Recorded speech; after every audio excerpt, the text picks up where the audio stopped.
The delegation arrived in silence. That was the first thing Consul Primary Verath noticed. Not the silence of space. She had crossed enough void to know that particular absence by heart, but the silence of the planet below.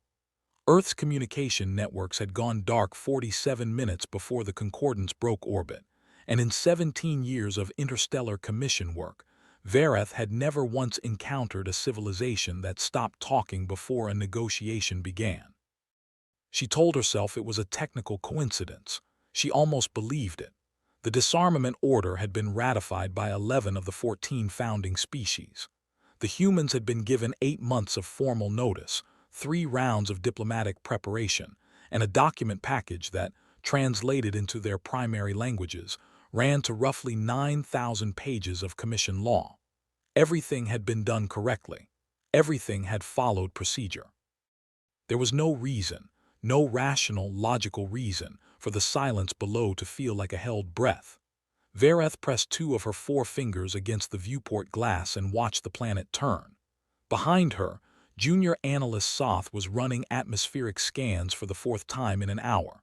He was young, recently promoted, and had the nervous habit of confirming measurements he already trusted. Verath had noticed it during the transit and said nothing. His scans kept showing the same thing they'd shown for the past 3 hours. Earth's atmosphere was normal. Oxygen levels, particulate distribution, thermal signatures, all within expected parameters. Whatever the humans were doing down there, they weren't burning anything. That was the second thing that didn't make sense. The Commission's intelligence models had projected a 40 to 60% probability of surface military activity in response to the disarmament notice.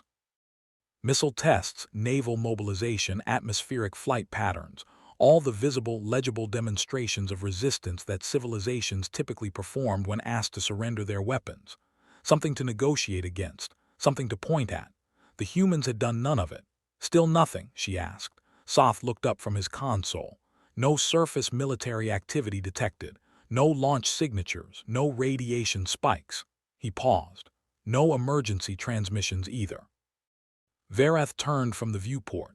What are they transmitting? He hesitated. She had noticed that he hesitated more when the answer was strange. Civilian content, entertainment broadcasts, personal communications, commercial traffic, it's all. He searched for the word. Normal, normal. She had reviewed Earth's historical response to external threat assessments before departure. Twice. Then a third time the night before arrival, when she couldn't sleep, and the ship's archive was the only company available. She knew what she was looking for. Every civilization in Commission history had displayed predictable escalation patterns when sovereignty was formally challenged. Heightened military signaling, political mobilization, public fear responses visible in communication spikes. Humans, by their own documented history, were particularly reactive to perceived threats. The archive had called them emotionally volatile. It had called them tribally defensive. One particularly candid assessment from a xenosociologist who had spent 11 years studying Earth had described them as a species for whom the perception of external danger typically produces the loudest and most visible form of collective response. They were broadcasting cooking programs. Verath sat down slowly. "Get me the ground liaison," she said.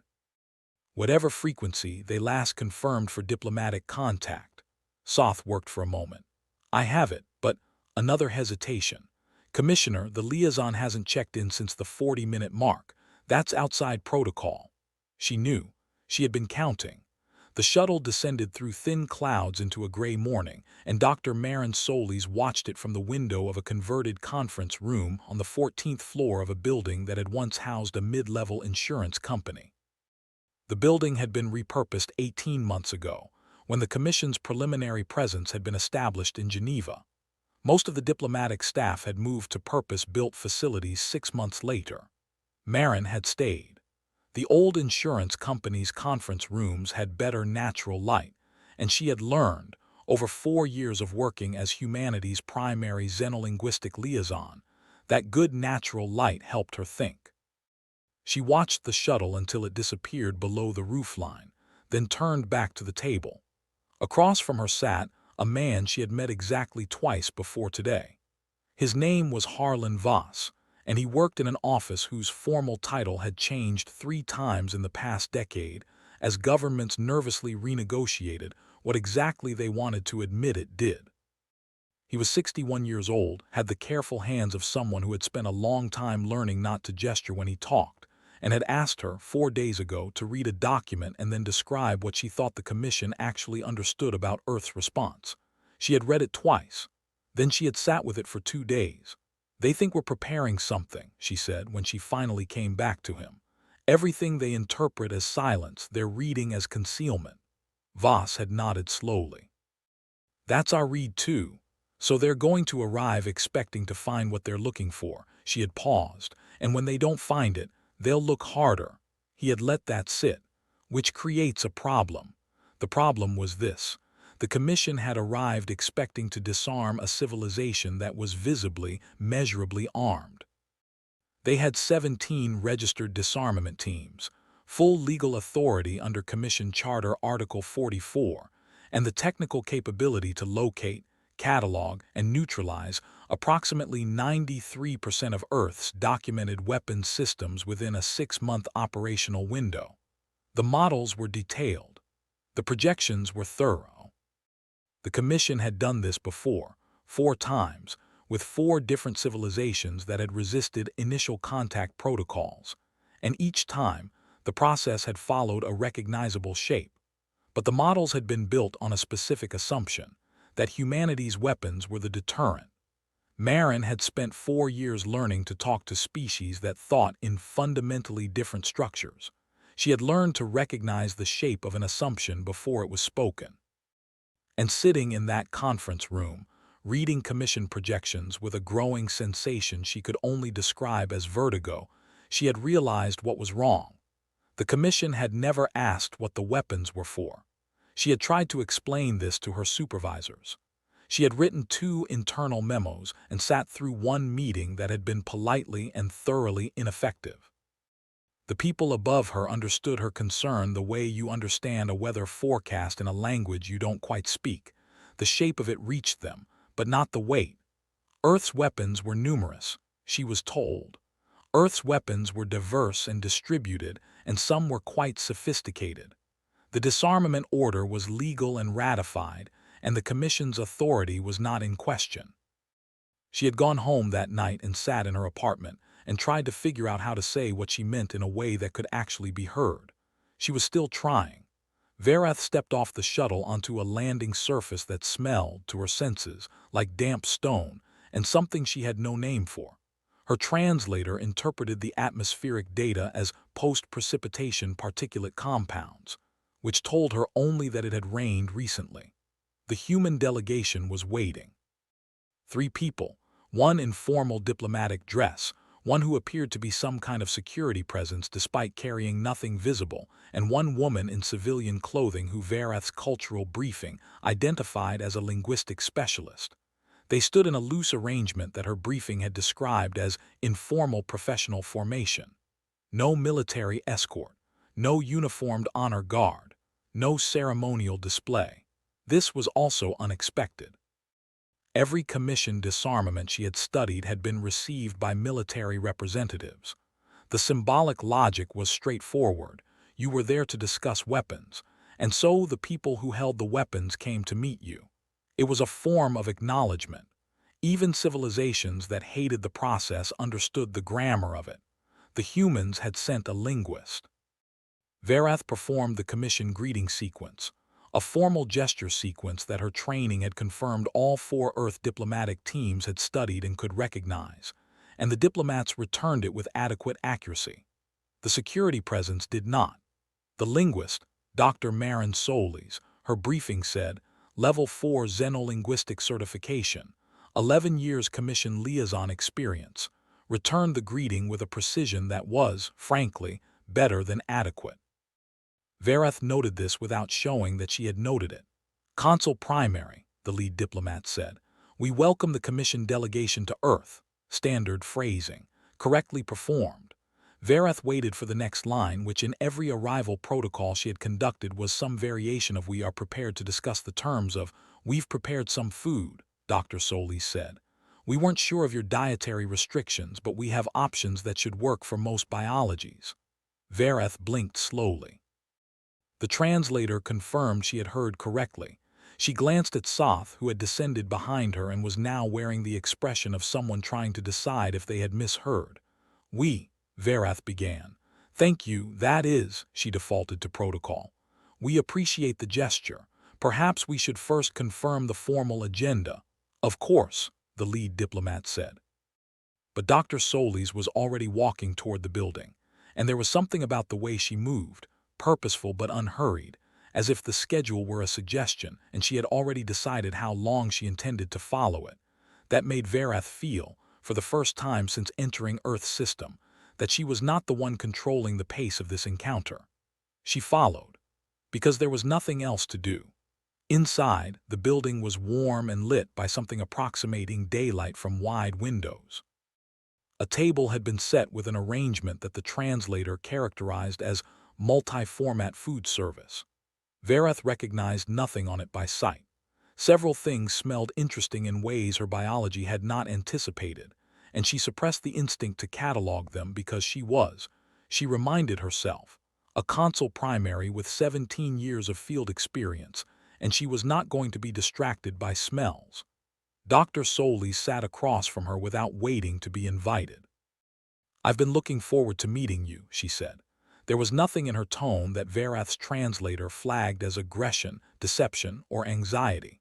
The Commission's xenopsychological assessment package included a real-time probability model for human emotional states, trained on 11 years of observation data. It was currently reading Dr. Solis as calm. That, too, was wrong. In Vareth's experience, humans were not calm in formal Commission encounters. They were many things: curious, aggressive, frustrated, eager, suspicious. But calm implied a settled acceptance of outcome that humans, as a species, did not tend to demonstrate in high-stakes situations.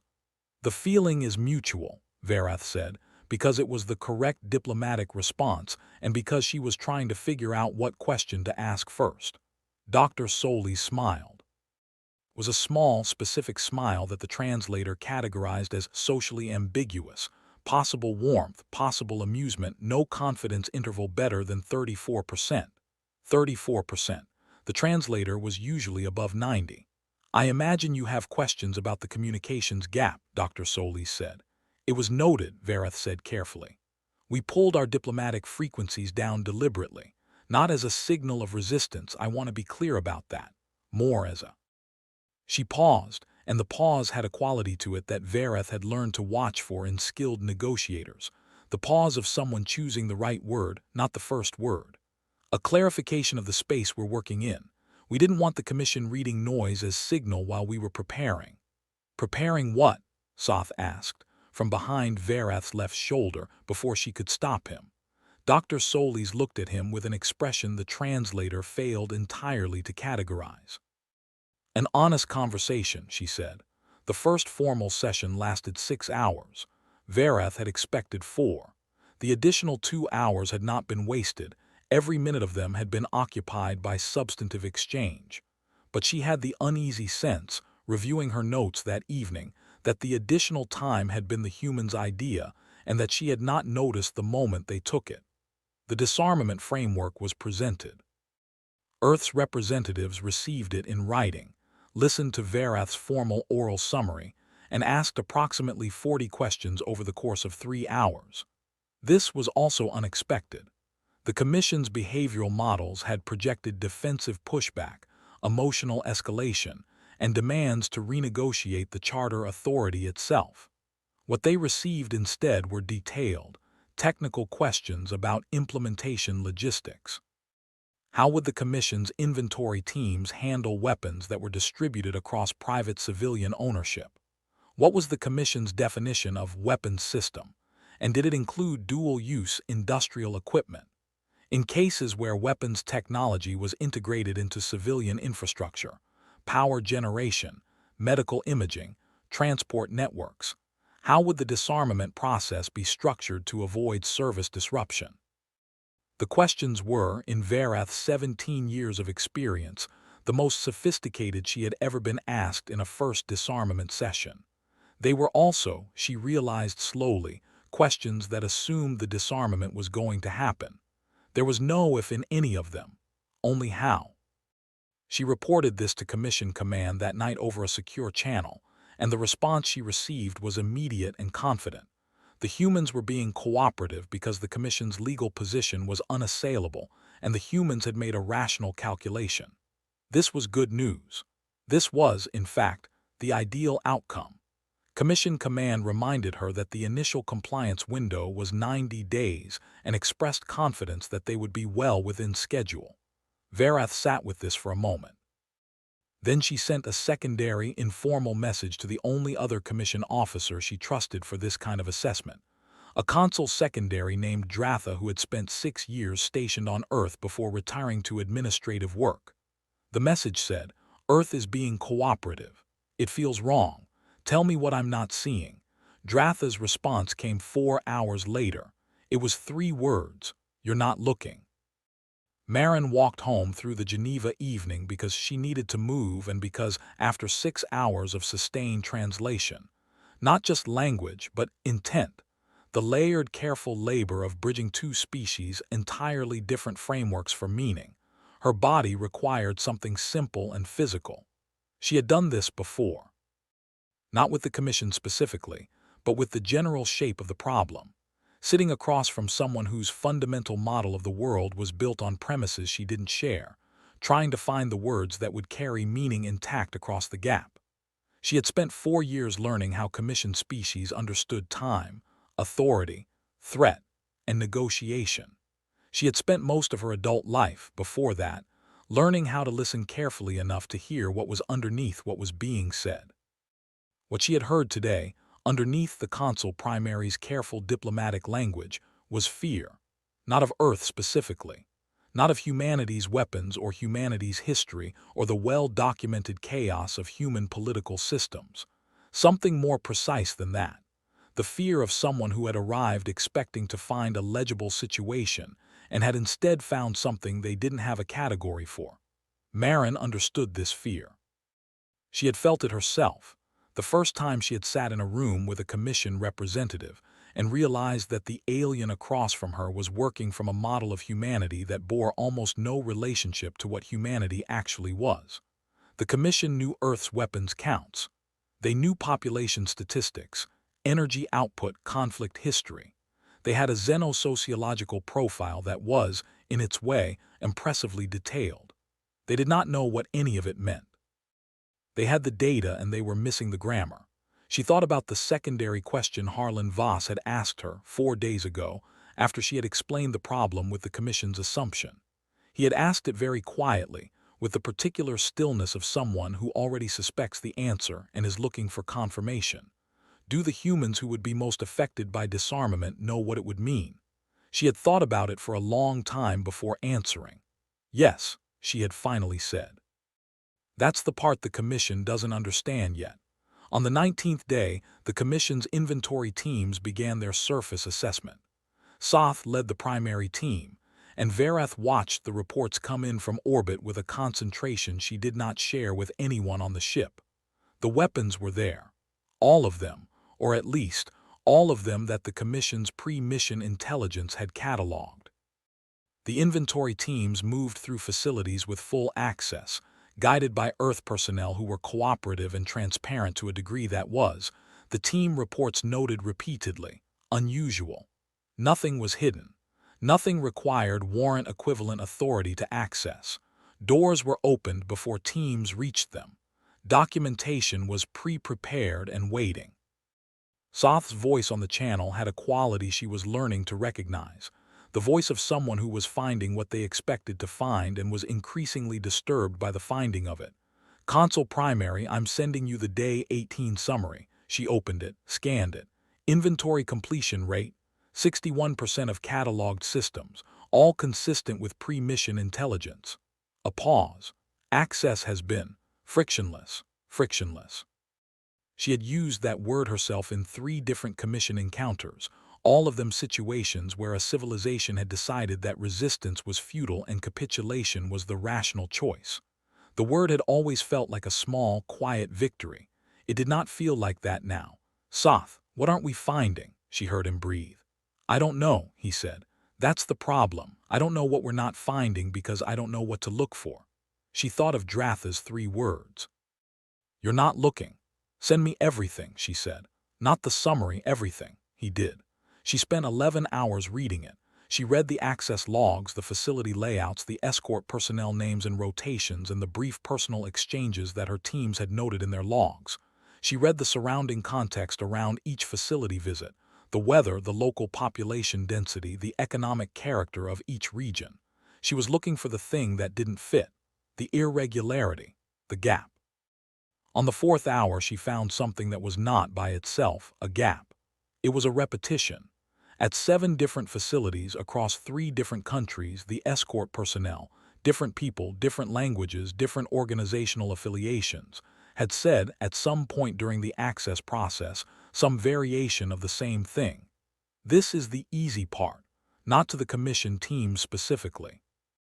As asides to each other or to themselves, caught by ambient recording equipment that the commission teams had been fully informed they were using. Casual, unconscious statements, not a script, not a coordinated message. This is the easy part. Verath stared at it for a long time. Then she sent a message to Dr. Marin Solis requesting an off-schedule conversation. They met at the old insurance building because Marin had asked to, and Verath had agreed because she was increasingly aware that she was navigating terrain she didn't fully understand, and the person who seemed to understand it best had named the meeting place. Verath came without Soth, because this felt like a conversation that needed fewer witnesses. Marin was already there when she arrived, sitting at the table with 2 cups of something hot. Verath's biosystems registered the steam as containing compounds that were technically safe for her biology and smelled in a way she had no framework for, like what the Earth literature she had read might call comfort. She sat. She did not touch the cup. She looked at Dr. Solis and said, "What is the easy part?" Marin looked at her for a long moment. The translator gave up on her expression entirely and stopped trying. "The weapons," Marin said. "Finding them, cataloging them." She turned her cup slowly on the table, removing them. Verath waited.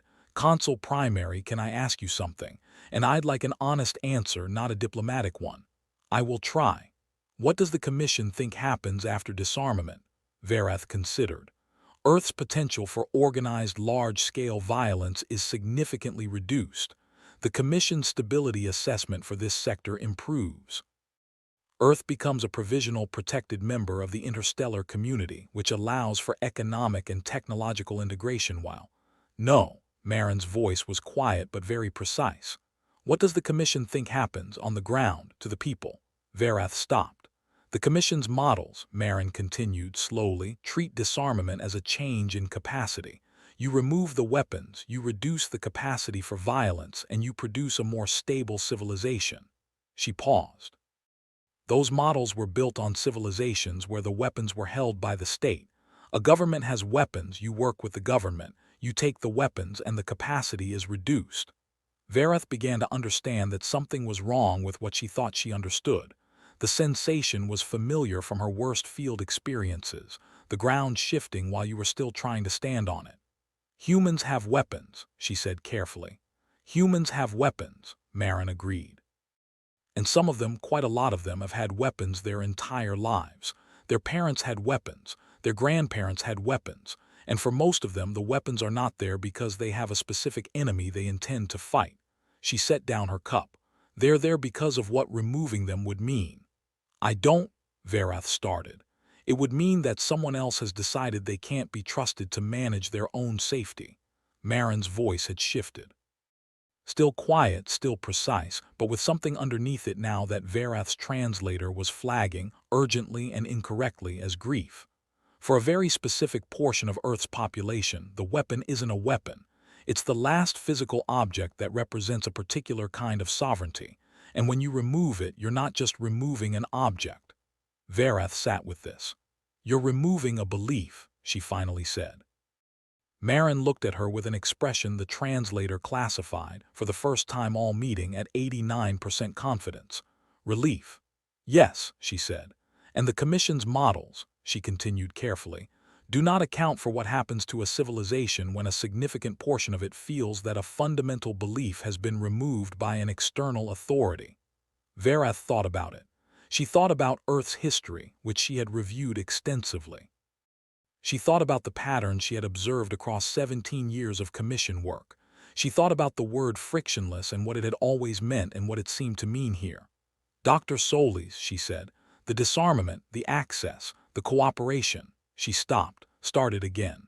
How many people on this planet have accepted that the weapons are going to be removed? Most of them, Marin said. The majority have come to terms with it. They disagree in various ways, but they understand the Commission's legal position and they've adapted. And the others? Marin was quiet for several seconds. Consul Primary, I want to ask you something, and I want you to think about it carefully before you answer.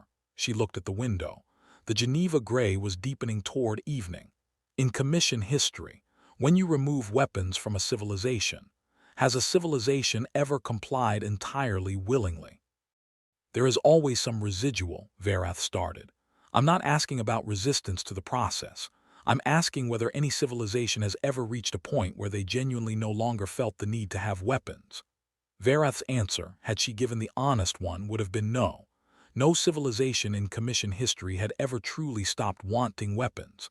They had been persuaded, pressured, or outmatched into surrendering them. The weapons became dormant. The impulse never did. What is the real deterrent? Verath said quietly. It wasn't quite a question. Marin turned from the window. It's not what you're taking away, she said. It's what you'd have to take away after that. The document arrived at Verath's ship the next morning. It was not from Earth's government. It was not from any government. It was a compilation, a linguist's compilation, organized and cross-referenced with meticulous care, of personal testimony. Thousands of individual statements, translated into Commission standard, gathered from people across Earth's geographic and political spectrum. They were explanations, personal explanations. Why this person specifically had the weapon or weapons they had. Not political arguments, not legal defenses, personal statements of meaning. Verath read for 6 hours. She read about a woman in a rural area who described her rifle as the object that allowed her, a widow living alone, to sleep at night. Not because anyone had threatened her, but because the sleep that came from not needing anyone else's help was the only kind of sleep her particular history had taught her how to trust. She read about a man who had lived through a civil conflict 20 years earlier and carried a specific handgun not because he thought he would need it, but because the day he had received it was the first day of his life that he had understood, physically, in his body, that he could not be made completely helpless. She read about communities, whole communities, where the weapons were primarily ceremonial, hunting-oriented, sport-focused, and whose practical danger was minimal, but whose removal would signal to those communities that the new authority considered them incapable of self-management. She read about the difference between a civilization that chose to lay down its weapons and a civilization that had them taken away. About what that difference felt like from the inside, in the part of a person that doesn't process things rationally. She realized about halfway through, crying. This was biologically possible for her species and had happened perhaps 4 times in her adult life. She did not try to stop it. On page 312, she found a single passage, not attributed to any individual, that she suspected Marin Solis had written herself and inserted without marking it as such. The Commission's models of deterrence assume that deterrence operates through capability, that a civilization is dangerous because of what it can do. But human history suggests something different. The most persistent form of human deterrence has never been the weapon. It's been the person who, having lost everything else, looks at you and says, "There is still this one thing left, and I will not let you have it." Not because the thing itself is powerful, because the act of keeping it is the last proof that I still exist as a thing that can refuse. Verath set the document down. She looked out the viewport at the planet below. It was, from orbit, exactly what it had always been, a water-blue sphere, largely peaceful in appearance, turning slowly. She thought about what the Commission had built its entire disarmament framework on. She thought about the 47 minutes of silence before arrival. She thought about this, is the easy part spoken in 7 different languages across 3 different countries. She thought about Dr. Solis sitting across from her with a specific precision to her calm that wasn't acceptance and wasn't defeat, and wasn't quite anything that the xenopsychological model had a label for. She sent a message to Commission Command. It was long. It took her 3 hours to write, and she rewrote it twice, because the first version was technically accurate, and the second version was more accurate, and the third version was the one that had any chance of being understood. In it, she explained that the disarmament operation was proceeding on schedule. She explained that Earth's governments were cooperative, and that access to cataloged weapons systems was being granted without legal complication. She explained all of this because it was true. Then she explained the thing she had spent 19 days not understanding. The weapons, she wrote, are not the deterrent. I want to be precise about this. The Commission arrived at Earth expecting to remove the thing that makes this civilization dangerous. We have removed, are removing, a large number of those things. The operation will succeed on every metric that the Commission has defined for success. What I need Commission Command to understand is that we have defined success incorrectly. Earth's weapons are distributed across its population at a density that is unprecedented in Commission history. But the distribution is not the threat. The distribution is the symptom. The threat is the reason for the distribution, and it is a reason that no disarmament operation has ever been designed to address, because no Commission xenosociological model has ever tried to classify it. The humans who hold weapons, and who will surrender them under the legal authority of this operation, will comply. Most of them. The Commission's models are accurate about compliance rates. What the models cannot see is what happens inside a person who has surrendered the last object that represented something non-negotiable about their own existence. We are not disarming a civilization. We are asking a civilization to demonstrate in the most personal possible terms that it can be managed from outside itself. And some of them, she wrote, will do it. They will comply because the law is clear and the authority is real and they understand both. And they will remain compliant for a very long time, possibly generations. But Consul Primary Research Note, Commission Record 7741 Verath, for Archive. I have been doing this work for 17 years. I have disarmed 4 civilizations and assisted with the preparation for 2 others, and I have never, not once, conducted an operation where the surrendering population made me feel that I was the one being outmaneuvered. The silence before our arrival was not concealment. It was preparation, not military preparation. Something else. Something they knew we wouldn't be looking for because we wouldn't know to look for it. Dr. Solis sent me a document this morning. It was not an argument against the operation. It was an explanation. And the thing about it that I keep returning to, the thing I cannot find a way to put correctly into Commission standard, is that it was not written to stop us. It was written so that we would understand what we had done after we had done it. I don't know what that means. I suspect I'm not equipped to know what that means. But I believe it is the most important thing I have encountered in 17 years of Commission service. And I believe the Commission should have people who are better equipped than I am working to understand it before the 90-day window closes. Because the weapons are the easy part.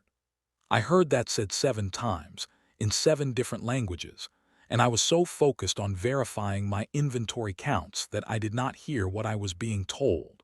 They were not talking about our operation. They were talking about what comes after it. She sent the message. She sat in the quiet of her ship. Below her, the planet turned in its slow, patient rotation, and the lights on its night side bloomed like something living. 6 weeks later, when the formal disarmament operation concluded within its projected timeline and Commission Command issued its public statement calling the Earth operation a model for future protocols, Marin was sitting in the old insurance building watching snow fall on Geneva. Harlan Voss was there. He had brought coffee, which she had not asked for and did not object to. They got everything on the list, he said. Yes. Commission is calling it a success. She nodded. He was quiet for a moment. Outside, the snow fell in the specific unhurried way that Geneva snow fell, as if it had somewhere to be eventually and was in no particular hurry to get there. "Harlan," she said, "do you know what the Commission's model predicts happens next to Earth's population socially over the next decade?" "Stabilization," he said. "Reduced internal conflict metrics, improved integration trajectory. And do you know what our models predict?" He looked at her. She had spent 11 years learning how to carry information that was too heavy to put down and too dangerous to share carelessly. She had learned the specific weight of knowing something that the people with authority over outcomes did not know and might not be able to hear. She had learned to be patient with that weight, to carry it cleanly. "There are approximately 230 million people on this planet," she said slowly, "for whom the disarmament didn't mean what the Commission thought it meant, who complied, genuinely, legally complied, and who in complying experienced something that no Commission model has a category for." She paused. "The weapon was never the point. The keeping of it was the point. And when you remove the thing that a person has defined as the last expression of their own refusal to be managed, you don't remove the refusal," Voss said quietly. "No," she said. "You don't," the snow continued. She watched it. "The Commission thinks the deterrent is gone," she said, "and they're right that the weapons are gone. They're right about the inventory. They're right about the compliance rate. Everything they measured correctly." She turned from the window. "But they were measuring the symptom and calling it the disease. And what you find, when you remove the symptom without understanding the disease, is that the disease doesn't go anywhere. It just stops being visible." She thought about the document she had sent Verath. She thought about Verath's face in that conference room at the moment when something she believed was a settled matter revealed itself to have a depth she hadn't accounted for. She thought about something she had not put in the document. Something she had decided, after 3 drafts, to leave out, because it was not the kind of thing that belonged in a document. The kind of thing that needed to be sat with until the person sitting with it arrived at it themselves.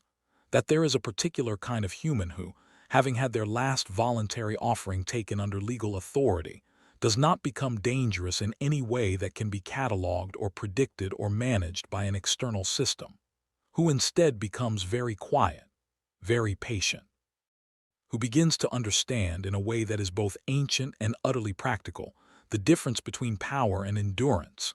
The Commission had the power. Earth's people, the particular ones, the ones who had held something and let it go under duress, they had the other thing. And in all of galactic history, in every Commission record and xenosociological model and diplomatic archive, there was no documented example of power outlasting the people who had learned how to wait. The snow fell. The coffee cooled. Somewhere below the gray Geneva sky, 230 million people lived their ordinary lives, and none of them were doing anything that any sensor could detect or any algorithm could flag or any Commission model could categorize as threat.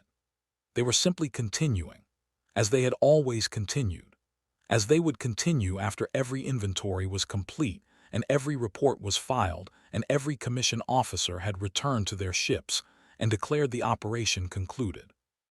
The Commission had come to take the thing that, in their model, made humanity dangerous. What they had not understood, what they might need decades or centuries to understand, if they ever did, was that the thing they'd taken was never what made humanity dangerous. What made humanity dangerous was much older than weapons, much quieter than war, and much harder to remove than anything that could be catalogued, counted, or carried away in a Commission transport hold. It was the knowledge, carved into human bone by 10,000 years of being the species that survived everything it should not have survived, that the story was not over simply because someone with more power had decided it was. Consul Primary Verath's ship broke orbit the following morning, and Marin watched it from the window until it was gone, which took a long time and then happened all at once. She finished her coffee. She went back to work.